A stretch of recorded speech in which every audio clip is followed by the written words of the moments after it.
നമസ്കാരം. 2026 ഏപ്രിൽ 9 കേരളം മറ്റൊരു നിയമസഭാ തെരഞ്ഞെടുപ്പിനെ കൂടി നേരിടുകയാണ്. കേരളത്തിൽ പല നിയമസഭാ മണ്ഡലങ്ങളിലും ശക്തമായ ത്രികോണ മത്സരമാണ് ഇത്തവണ നടക്കുന്നത്. തൃശൂർ ജില്ലയിൽ പുതുക്കാട് നിയമസഭാ മണ്ഡലത്തിൽ ശക്തമായ ത്രികോണ മത്സരം നടക്കുന്നു എന്നാണ് ഇപ്പോൾ നമുക്ക് ലഭിക്കുന്ന റിപ്പോർട്ട്. ഇപ്പോൾ നമ്മോടൊപ്പമുള്ളത് പുതുക്കാട് നിയോജക മണ്ഡലം NDA സ്ഥാനാർത്ഥിയായിട്ടുള്ള പരമേശ്വരൻ A എന്ന നാഗേഷാണ്. പരിചയപ്പെടുത്തലുകൾ ആവശ്യമില്ലാത്ത, പുതുക്കാട്ടുകാർക്ക് പ്രത്യേകിച്ചും പരിചയപ്പെടുത്തലുകൾ ആവശ്യമില്ലാത്ത ഒരു വ്യക്തിയാണ് A നാഗേഷ് എന്നുള്ളത്. നാഗേഷ് ഏട്ടനെ ഏറെ സ്നേഹത്തോടെ സ്വാഗതം ചെയ്യുന്നത്. എങ്ങനെയാണ് തെരഞ്ഞെടുപ്പിന്റെ ഒരു പ്രവർത്തനങ്ങളൊക്കെ എങ്ങനെ പോകുന്നു? അന്തരീക്ഷത്തിൻ്റെ ചൂട് പോലെ തന്നെ തെരഞ്ഞെടുപ്പ് പ്രവർത്തനം വളരെ ഉഷാറായി ഏറ്റവും നല്ല രീതിയിൽ ദിവസങ്ങൾ അടുക്കും തോറും പ്രവർത്തകന്മാർ ആവേശത്തോടു കൂടിയിട്ടാണ് നേരിടുന്നത്. എന്തായാലും ഒരു അവസാനത്തെ ലിസ്റ്റിലാണ് വന്നതെങ്കിലും ഇപ്പോൾ ആദ്യ റൗണ്ട് സമ്പർക്ക പട്ടിക പൂർത്തീകരിച്ച് രണ്ടാം റൗണ്ട് സമ്പർക്കം ആരംഭിച്ചു കഴിഞ്ഞിട്ടുണ്ട്. എന്തായാലും 4 റൗണ്ട് മിനിമം സമ്പർക്കം ചെയ്യണം എന്നാണ് പാർട്ടി തീരുമാനിച്ചിട്ടുള്ളത്. പര്യടനം കഴിഞ്ഞ മറ്റത്തൂർ പള്ളിക്കുളങ്ങര മേഖല, അതിനുശേഷം നെന്മണിക്കര പഞ്ചായത്ത്, ഇന്നിപ്പോൾ പുതുക്കാട് പഞ്ചായത്തിലാണ് ബാക്കി ഉച്ചതിരിഞ്ഞ് ആരംഭിക്കാൻ പോകുന്നത്. എന്തായാലും വെള്ളിയാഴ്ച ദുഃഖവെള്ളി പ്രമാണിച്ച് സ്ഥാനാർത്ഥി പര്യടനം ഉപേക്ഷിച്ച് ശനിയാഴ്ചയോടുകൂടി സ്ഥാനാർത്ഥി പര്യടനം അവസാനിക്കും. കീ വോട്ടർമാരുടെ സമ്പർക്കവും പ്രധാനപ്പെട്ട സ്ഥാപനങ്ങൾ സന്ദർശനവും ഇതാണ് അടുത്ത പരിപാടികൾ. എന്തായാലും കുടുംബയോഗങ്ങളും മറ്റു കാര്യങ്ങളുമായി വളരെ സജീവമായിട്ട് മുന്നോട്ട് പോകുന്നു. ഏറെ ആത്മവിശ്വാസത്തോടു കൂടി നല്ല അന്തരീക്ഷം, കാരണം ജനങ്ങളുടെ ഭാഗത്തു നിന്ന് നല്ല പോസിറ്റീവായിട്ടുള്ള പ്രതികരണം ലഭിക്കുന്നതാണ് കൂടുതൽ ആവേശം നൽകുന്നത്. BJPയെ സംബന്ധിച്ചിടത്തോളം, NDAയെ സംബന്ധിച്ചിടത്തോളം എല്ലാ കാലത്തും ഒരു A+ മണ്ഡലം ആയിട്ട് കണക്കാക്കുന്ന മണ്ഡലമാണ് പുതുക്കാട് മണ്ഡലം. വലിയ വോട്ട് വിഹിതം BJPക്ക് എല്ലാ കാലത്തും നൽകിയിട്ടുള്ള ഒരു മണ്ഡലമാണ്. A നാഗേഷ് എന്ന സ്ഥാനാർത്ഥി ഇത് 4ാമത്തെ തവണയാണ് പുതുക്കാട് മണ്ഡലത്തിൽ മത്സരത്തിനിറങ്ങുന്നത്. 2006 ആദ്യ മത്സരത്തിനിറങ്ങുമ്പോൾ A നാഗേഷിന് ലഭിക്കുന്ന വോട്ടുകൾ 818 വോട്ടുകളാണ്. പിന്നീട് 2014 എത്തുമ്പോൾ അത് ശോഭാ സുരേന്ദ്രൻ എന്ന സ്ഥാനാർത്ഥി അത് 14,000 വോട്ടുകളായിട്ട് വർദ്ധിപ്പിക്കുന്നു. പിന്നീട് 2016 എത്തുമ്പോൾ അത് ഇരട്ടിയായിട്ട്, അതായത് 35,000 വോട്ടുകളിലേക്ക് വർദ്ധിക്കുന്നുണ്ട്. ആ A നാഗേഷ് എന്ന വ്യക്തിയുടെ ഒരു വ്യക്തിപ്രാഭവമാണോ അതോ BJPക്ക് ഉണ്ടായിട്ടുള്ള ഒരു വലിയ മാറ്റമാണോ പുതുക്കാട് മണ്ഡലത്തിൽ അത് കാണിക്കുന്നത്? പുതുക്കാട് മണ്ഡലത്തിൽ മാത്രമല്ല, തൃശ്ശൂർ ജില്ലയിൽ എല്ലാ സ്ഥലങ്ങളിലും BJPക്ക് ശക്തമായ അടിത്തറയുണ്ടായിട്ടുണ്ട്. കാരണം സുരേഷ് ഗോപിയുടെ വിജയത്തിന് മുമ്പ് തന്നെ ഞാനടക്കം ഇപ്പോൾ കഴിഞ്ഞ ജില്ലാ പ്രസിഡന്റ് അനീഷ് കുമാർ അടക്കമുള്ള ആളുകൾ, അഡ്വക്കേറ്റ് ഗോപാലകൃഷ്ണൻ അടക്കമുള്ള ആളുകൾ എല്ലാവരും മത്സരിക്കും. എല്ലാ മണ്ഡലവും BJPക്ക് ശക്തിയുള്ള മണ്ഡലങ്ങളും അടിത്തറയുള്ള മണ്ഡലങ്ങളാണ്. മണലൂരിലെ ANR മത്സരിച്ച സമയത്ത് 37,000 ചില്ലാനാണ്, എനിക്ക് 36,000 ചില്ലാനും വോട്ടാണ് ലഭിച്ചത്. ഇതേപോലെ തന്നെ 30,000 മുകളിൽ ആദ്യമായിട്ടാണ് ഇരിഞ്ഞാലക്കുടയിലെത്തിയത്. താമരയിൽ വോട്ട് വർദ്ധിക്കും, കുടത്തിന് വോട്ട് കുറയും എന്ന ചിന്ത പല ജില്ലകളിലും ഉണ്ടായ സമയത്ത് തൃശ്ശൂർ ജില്ല അതിനെ അപ്പാടെ തള്ളി കുടത്തിന് 34,000 അടുത്ത് വോട്ട് നാട്ടികൾക്ക് ലഭിച്ച മണ്ഡലം തൃശ്ശൂർ ജില്ലയിലാണ്. 33,000 അപ്പുറത്ത് കുടത്തിന് കൊടുങ്ങല്ലൂരിൽ, കയ്പമംഗലത്ത് 30,000 മുകളിൽ, 28,000 അടുത്ത് ചാലക്കുടിയിൽ. കുടത്തിനും താമരയ്ക്കും ഒരേപോലെ വർധനവ് നടത്തിയിട്ടുള്ള ജില്ലയാണ്. അതുകൊണ്ട് വ്യക്തികൾക്കൊന്നും പ്രാധാന്യമില്ല. സംഘടനാപരമായ അടക്കും ചിട്ടയും നടത്തുന്ന, അതിനുള്ള പാരമ്പര്യമുള്ള, പ്രവർത്തന കഴിവുള്ള, മികവുള്ള, കൃത്യമായ അടക്കും ചിട്ടയുള്ള സംഘടനാ സംവിധാനമുള്ള ജില്ലയാണ് തൃശ്ശൂർ. അങ്ങനെ പടിപടിയായിട്ടുള്ള ആ സംഘടനാ സംവിധാനത്തിൻ്റെ ശക്തിപ്പെടലാണ് സുരേഷ് ഗോപിയുടെ ജയത്തിലടക്കം എത്തിപ്പെട്ടത്. കാരണം 1 ലക്ഷം വോട്ടുണ്ടായിരുന്നാണ് സുരേഷ് ഗോപി മത്സരിച്ച സമയത്ത് 2,95,000. ആ 2,95,000 നിന്നാണ് വിജയത്തിലേക്ക് എത്തിയത്. ഞാൻ നേരത്തെ സൂചിപ്പിച്ച പോലെ എല്ലാ മണ്ഡലങ്ങളിലും നല്ല രീതിയിലുള്ള വർധനവ് നടത്തിയതിൻ്റെ അടിസ്ഥാനത്തിലാണ് അദ്ദേഹം അന്ന് വിജയിക്കാൻ കഴിഞ്ഞത്. എന്തായാലും പുതുക്കാട് മാത്രമല്ല, ശക്തമായ മത്സരം പല മണ്ഡലങ്ങളിലും തൃശ്ശൂർ ജില്ലയിൽ നടക്കുന്നു. ചേലക്കര അടക്കം, ഇന്നലെ വരെ ചേലക്കരയെ എഴുതി തള്ളിയിരുന്ന ആളുകൾ ഇന്ന് ചേലക്കരയെ അടക്കം ശ്രദ്ധിക്കാൻ തുടങ്ങിയിട്ടുണ്ട്. എന്തായാലും എല്ലാ മണ്ഡലത്തിലും വ്യക്തികളെക്കാൾ ഉപരി സംഘടനയ്ക്ക് നല്ല രീതിയിലുള്ള പ്രവർത്തന മികവാണ് ഈ മത്സരത്തിൻ്റെ പ്രതീതി. ഇപ്പോൾ ലോക്സഭാ മണ്ഡലത്തിന്റെ കാര്യം പറഞ്ഞപ്പോൾ നഗേഷിനെ സൂചിപ്പിച്ചതുപോലെ തന്നെ പല നിയമസഭാ മണ്ഡലങ്ങളിലും വലിയ ഒന്നാം സ്ഥാനത്ത് വന്നത് BJP ആണ്. സുരേഷ് ഗോപിക്ക് കിട്ടിയ വോട്ടുകളുടെ എണ്ണത്തിൽ പുതുക്കാട് മണ്ഡലത്തിൽ തന്നെ 62,000-ഓളം വോട്ടുകളാണ് സുരേഷ് ഗോപി നേടിയിട്ടുള്ളത്. ഇത് തദ്ദേശ തെരഞ്ഞെടുപ്പിൽ എത്തുമ്പോൾ പക്ഷേ ആ മുൻതൂക്കം നഷ്ടപ്പെടുന്നതായിട്ടാണ് കാണുന്നത്. അതെന്തുകൊണ്ടാണ് അങ്ങനെ സംഭവിക്കുന്നത്? കേരളത്തിൽ 3 തെരഞ്ഞെടുപ്പുകളും 3 വിധത്തിലാണ്. ലോക്സഭാ തെരഞ്ഞെടുപ്പ്, പഞ്ചായത്ത് തെരഞ്ഞെടുപ്പ്, നിയമസഭാ തെരഞ്ഞെടുപ്പ്. 3നും 3ൻ്റെ പാറ്റേണുകളാണ്. എങ്കിലും ഞങ്ങളെ സംബന്ധിച്ച് 40,000-ത്തിനടുത്ത് വോട്ടുകൾ പുതുക്കാട് മണ്ഡലത്തിൽ പിടിക്കാൻ സാധ്യമായിട്ടുണ്ട്. 39,000 അധികം വോട്ടുകൾ ഈ മണ്ഡലത്തിൽ പിടിച്ചിട്ടുണ്ട്. ലോകസഭയിൽ നേരത്തെ പറഞ്ഞ നരേന്ദ്രമോദി സർക്കാർ അധികാരത്തിൽ വന്നതിൻ്റെ ഒരു ട്രെൻഡ് നിലനിൽക്കുന്ന സമയത്ത് അതിനേക്കാൾ കൂടുതൽ ശക്തിയോടുകൂടി കിട്ടിയിട്ടുണ്ട്. ഇപ്പോൾ മാറ്റം തുടങ്ങാം, മാറാത്തത് മാറുമെന്ന മുദ്രാവാക്യം ജനങ്ങൾ എടുത്ത കഴിഞ്ഞ മട്ടാണ്. ഇന്നലെ വരെ പല സർവേകളും BJPക്ക് വട്ടപൂജ്യം പ്രവചിച്ച ആളുകൾ, ചില ആളുകൾ 16 സീറ്റ് വരെ പ്രവചിച്ച് തുടങ്ങുന്ന സ്ഥിതിയിലേക്ക് എത്തിയിട്ടുണ്ട്. എന്തായാലും ഇനി ഏകദേശം 9 ദിവസമുണ്ട് കയ്യിൽ. ചിത്രങ്ങൾ വീണ്ടും മാറി മറിയുന്നതാണ് ഞങ്ങൾ പ്രതീക്ഷിക്കുന്നത്. നല്ല രീതിയിലുള്ളൊരു തുടക്കം BJPയുടെ അക്കൗണ്ട് തുറക്കലല്ല, നല്ലൊരു ശക്തി ഈ തെരഞ്ഞെടുപ്പിൽ ഉണ്ടാകും എന്ന കാര്യത്തിൽ യാതൊരു സംശയവും വേണ്ട. തൃശ്ശൂർ ജില്ലയെ സംബന്ധിച്ച് ഞാനൊക്കെ പ്രതീക്ഷിക്കുന്ന 5 കുറയാത്ത MLA എന്നുള്ള പ്രതീക്ഷയിലാണ്. തൃശ്ശൂർ ജില്ലയിൽ നിന്ന് ഏറ്റവും കൂടുതൽ MLA ജയിപ്പിക്കുന്ന പാർട്ടി അത് BJP ആയിരിക്കും, യാതൊരു സംശയവും വേണ്ട. തെരഞ്ഞെടുപ്പ് കഴിഞ്ഞാൽ അതിൻ്റെ ചിത്രം വളരെ കൃത്യമാവും.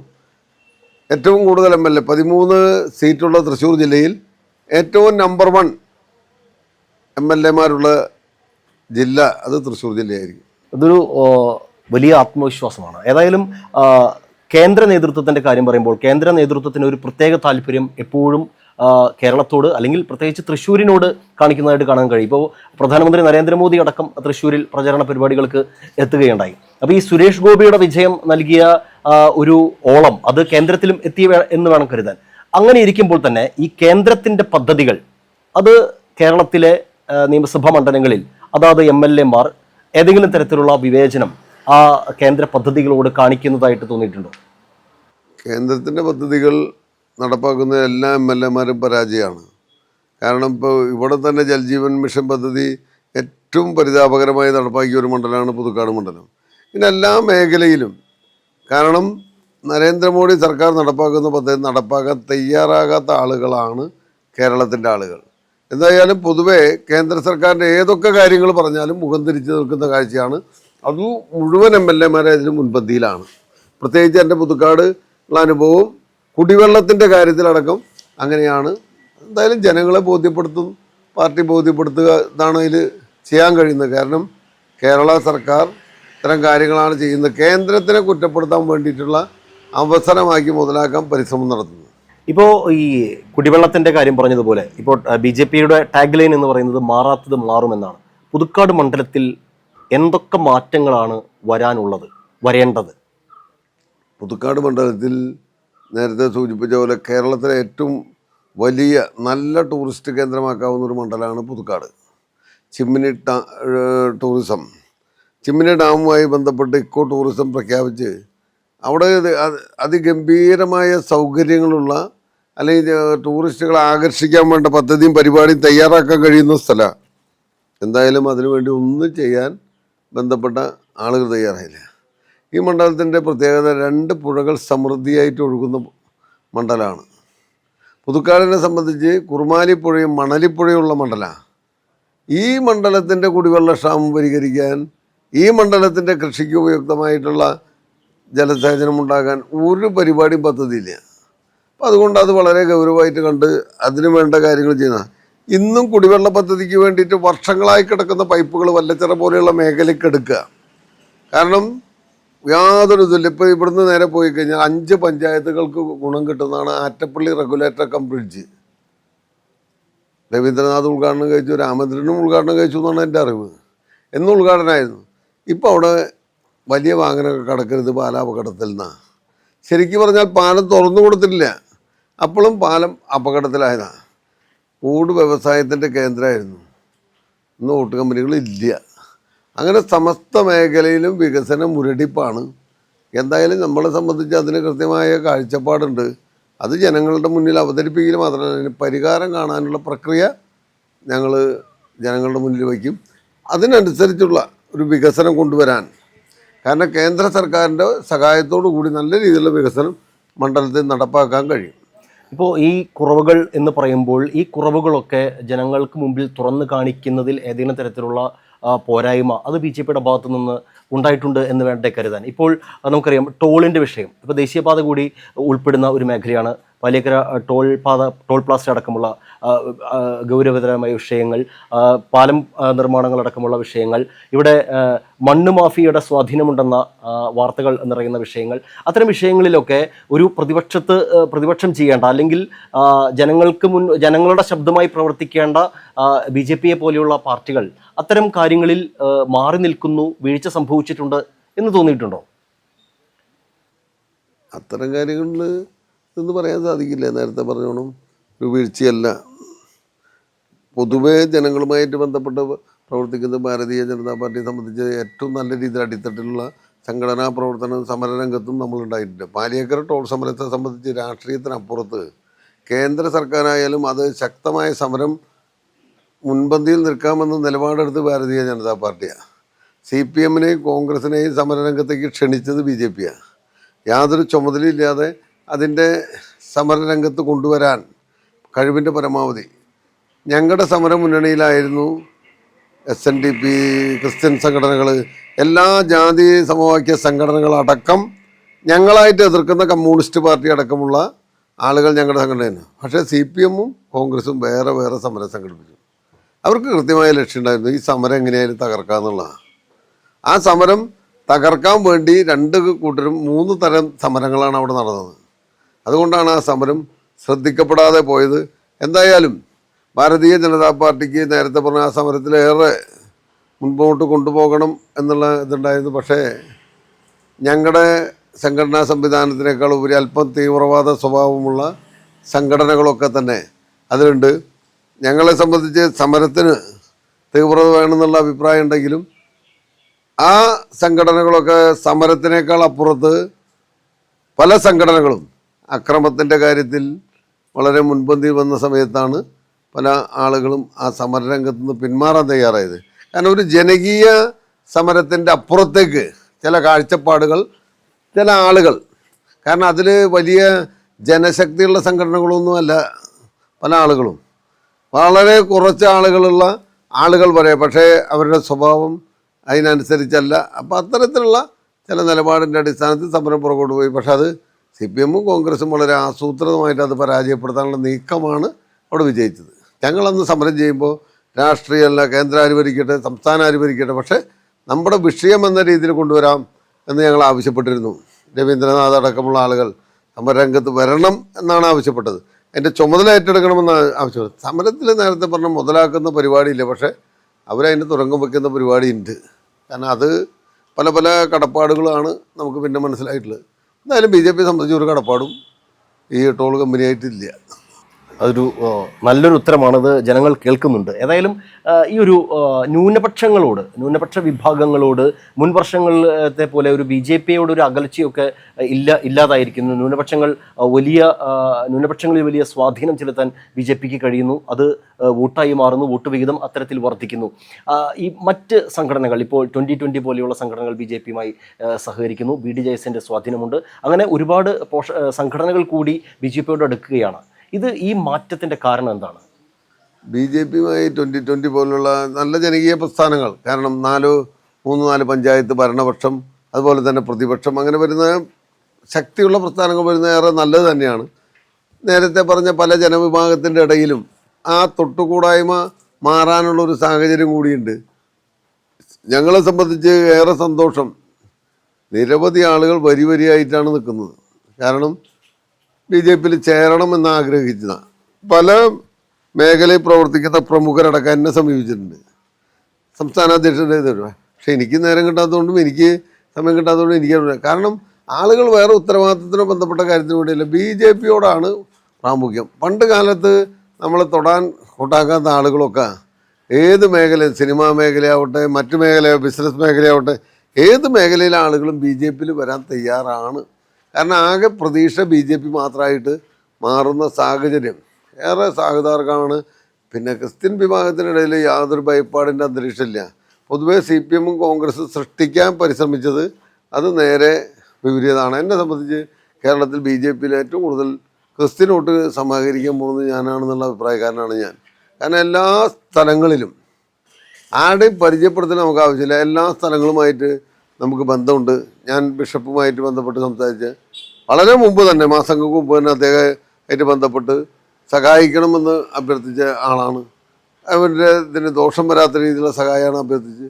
NSS ആയാലും SNDP ആയാലും പുലയമഹാസഭ അടക്കം എല്ലാ സമുദായ സംഘടനകളും, നേരത്തെ പറഞ്ഞ എൻ്റെ വീടിൻ്റെ അവിടേക്ക് പോണ ജെറുസലേം ധ്യാന കേന്ദ്രത്തിൻ്റെ പട്ടത്തച്ഛനടക്കമുള്ള ആളുകൾ വളരെ സൗഹാർദ്ദപരമായ, ഞാൻ പ്രചോദി ഇതിൽ പോയിരുന്നു, പുതുക്കാട് പള്ളി വികാരിയെ കണ്ടിരുന്നു. ഒരാൾ പോലും എന്തായാലും മുൻ ഇലക്ഷനെ അപേക്ഷിച്ച് എനിക്ക് ഏറെ സ്വീകാര്യത നൽകുന്നതാണ്. എന്നെ സംബന്ധിച്ച് എനിക്ക് ആത്മവിശ്വാസമുണ്ട്. രണ്ട് മുന്നണികളെക്കാൾ ആ സമുദായമൊക്കെ തന്നെ എന്നെ തന്നെയാണ് സ്വീകരിക്കാൻ സാധ്യത. കാരണം അവരുടെ ഏത് പരിപാടിക്കും വിളിച്ചാൽ വെളിപ്പുറത്തെത്തുന്ന ആളാണ് ഞാൻ. കാരണം ക്രിസ്ത്യൻ സമുദായത്തിൻ്റെ ആയാലും രൂപതയുമായി ബന്ധപ്പെട്ട പരിപാടികൾ എല്ലാത്തിനും ഞാൻ വളരെ സജീവമായിട്ട് പങ്കെടുക്കുന്ന ആളെന്ന രീതിയിൽ എന്നെ സഹായിക്കാനാണ് കൂടുതൽ നല്ല രീതിയിൽ സാധ്യത ഞാൻ കാണുന്നുണ്ട്. എന്തായാലും തെരഞ്ഞെടുപ്പ് അടുക്കും തോറും നമുക്ക് അനുകൂലമായ സ്ഥിതിയാണ് പൊതുവെ കണ്ടുകൊണ്ടിരിക്കുന്നത്. ഇപ്പോൾ ഒരു സാധാരണ പ്രവർത്തകനായി തുടങ്ങി സംസ്ഥാന നേതൃതലത്തിലേക്ക് വരെ ഉയർന്ന ഒരു വ്യക്തിയാണ് നാഗേഷേട്ടൻ. സംസ്ഥാന തലത്തിൽ BJPയുടെ ഒരു വളർച്ച, അത് ഈ തെരഞ്ഞെടുപ്പിൽ എത്രത്തോളം അതിനെ നമുക്ക് കാണാൻ കഴിയും? എത്രത്തോളം ഈ തെരഞ്ഞെടുപ്പിൽ ഈ നേരത്തെ പറഞ്ഞതുപോലെ പല പ്രമുഖ വ്യക്തിത്വങ്ങളുടെയും വരവ് ഉണ്ടാക്കിയ ഊർജം ഒക്കെയുണ്ട് ഈ നിയമസഭാ തെരഞ്ഞെടുപ്പിലേക്ക് എത്തുമ്പോൾ. സംസ്ഥാന തലത്തിൽ BJPയുടെ ഒരു നേട്ടം എത്രത്തോളം ആയിരിക്കുമെന്നാണ് ഇപ്പോൾ നാഗേഷേട്ടൻ തന്നെ പറയേണ്ട. ജില്ലയിൽ ഒരു 5 സീറ്റെങ്കിലും പ്രതീക്ഷിക്കുന്നുണ്ട്. ആ നിലയ്ക്ക് നോക്കുമ്പോൾ സംസ്ഥാന തലത്തിൽ എത്രത്തോളം ഒരു സംസ്ഥാന തലത്തിൽ ഇത് BJPയുടെ ഒരു നിർണായകമായ 2 മുന്നണികളുടെ പ്രതീക്ഷയ്ക്ക് അപ്പുറത്തുള്ള ഒരു അക്കൗണ്ടായിരിക്കും BJPയുടെ. ഞാൻ പ്രതീക്ഷിക്കുന്നത്, എനിക്ക് സംസ്ഥാനത്തെ വലിയ കണക്കുകളൊന്നും എൻ്റെ സൂചനയിലില്ലെങ്കിലും ഇവിടെ തൂക്ക് മന്ത്രിസഭയ്ക്കുള്ള സാധ്യത, അതിൽ നിർണായക ശക്തി BJP ആവും എന്നുള്ള കാര്യത്തിൽ യാതൊരു തർക്കമില്ല.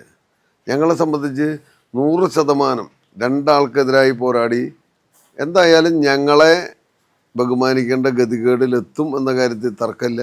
ഈ തവണത്തെ ഞങ്ങളുടെ അക്കൗണ്ട് വളരെ, ഞങ്ങൾ ഒരു MLA ഉണ്ടായിരുന്ന രാഷ്ട്രീയ പ്രസ്ഥാനം, അത് കഴിഞ്ഞ് ആ MLA ഇല്ലാതായ രാഷ്ട്രീയ പ്രസ്ഥാനമാണ്.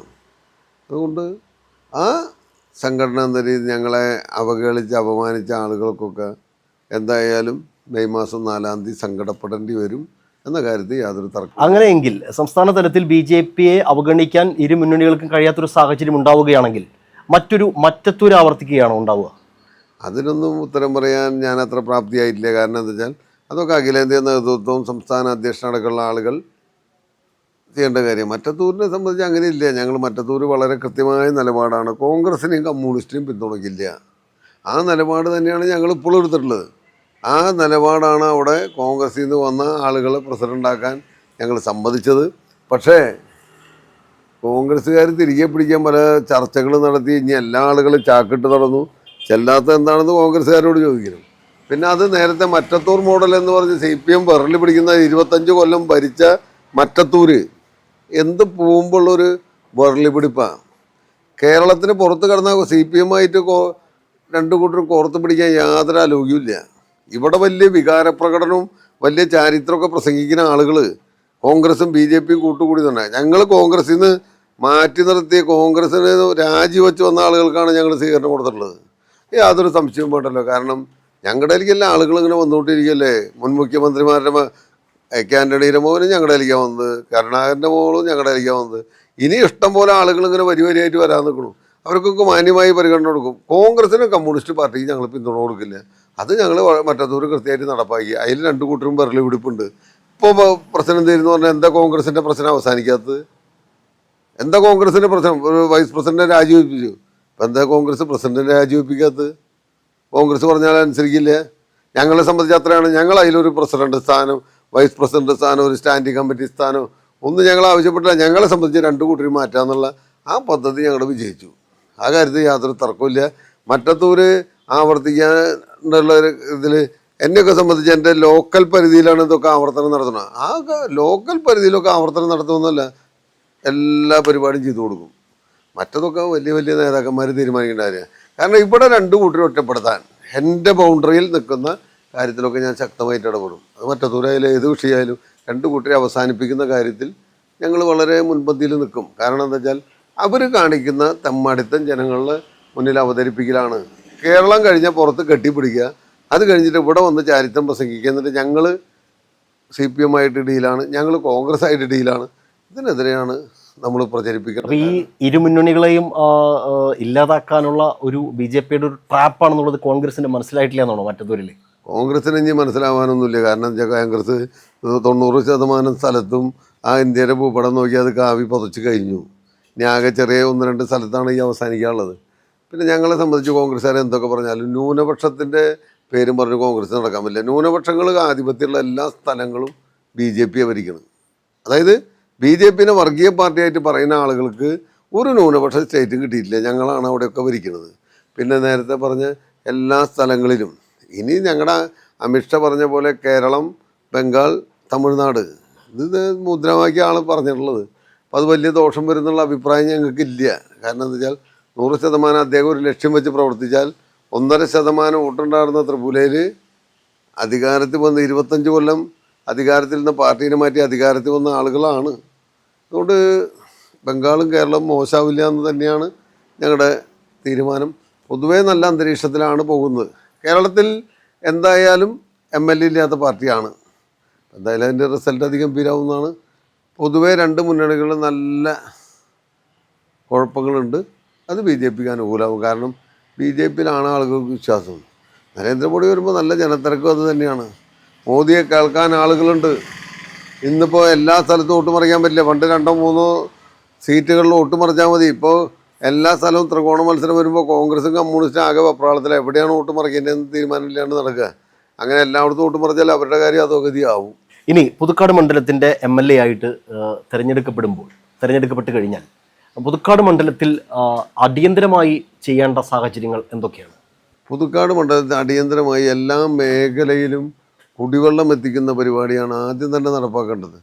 അപ്പോൾ അത് നേരത്തെ കൃത്യമായ പ്ലാനിങ്ങോടുകൂടി പുതുക്കാട് മണ്ഡലത്തിൻ്റെ 2 പുഴകളെ ബന്ധിപ്പിച്ചുകൊണ്ട് പുതുക്കാട് മണ്ഡലത്തിൽ സമൃദ്ധിയായി ജലസേചന സൗകര്യം ഏർപ്പെടുത്തി കൃഷിക്ക് ഉപകാരപ്രദമായ രീതിയിൽ ഇവിടുത്തെ ജലസേചന സൗകര്യം ഏർപ്പെടുത്തണം.